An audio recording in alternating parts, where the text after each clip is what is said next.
Janine Washle from Cloverfield's Farm and Kitchen joins us on the show this morning to make this phenomenal fancy chocolate cake. That's what I call it. That's not what she calls it. Good morning to you, Janine. Good morning. So what are we making here? What is this? It looks fancy, but it's so easy. It's our chocolate-covered strawberry crawl cake. Have you ever heard of a crawl cake? I have not. Oh, I cannot wait to share this recipe with you. Well, show me, Janine. It's I'm ready. An odd little recipe. It goes against the rules. It's the kind of, buck the system sort of cake that just appealed to me.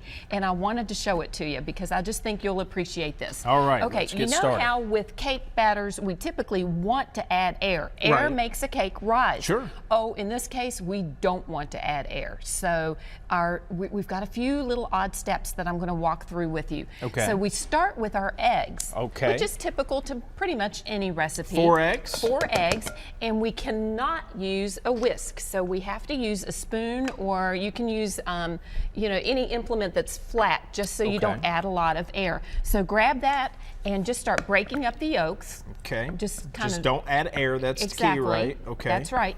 And so when this all becomes yellow, then you can add your milk. Okay. And that is 1 cup of milk. All right. All right. Does it matter skim milk, full milk? No, you can use whole milk, skim milk, whatever you would like. And then we've got 2/3 cup of vegetable oil, just a flavorless oil. And then we add our cake batter.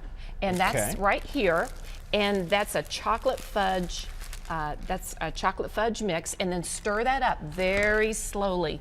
Okay. We just want to moisten it. Yep, just like that. So the circular motion is perfect. We don't want to be whipping or doing a figure 8 pattern as we would traditionally do when we hand mix a cake batter. Gotcha. Perfect. And then the secret ingredient, this is what makes that cake crawl, is 1 cup of prepared frosting. In this case, it's strawberry frosting. Do you think I have enough strawberry flavor in it? I think we do. So that is world class. That is good. That's 1 cup. Now, you see how stretchy it is? That's where this batter gets that crawl ability, where it gets its legs, so to speak. Perfect. And in this case, we're going to fold. And remember, folding is turning up and down like this. And after a few minutes, it all incorporates. And then we can put it into our bundt pan. Notice this is a really large pan because this cake will stretch up, and you'll look in the oven and you'll think, oh no, it's getting ready to crawl. And then all of a sudden, it'll settle back down again and it'll finish baking. So 350 for 1 hour in this, and we end up with this beautiful cake. And it's a chocolate strawberry delight. And we'll finish it off with a few more chocolate covered strawberries. And then what I did, I dipped these strawberries, and then I had some chocolate left over. I drizzled that, and then I took the remaining frosting that was in the can, and I just decorated the top of it, and then just simply dipped some strawberries. This is phenomenal. Janine, thank you so much for sharing this recipe with us. You're welcome. If you would like more information on Janine, you can just go to our website, WDRB.com. Watch this interview, and you can find her email address. Send her an email.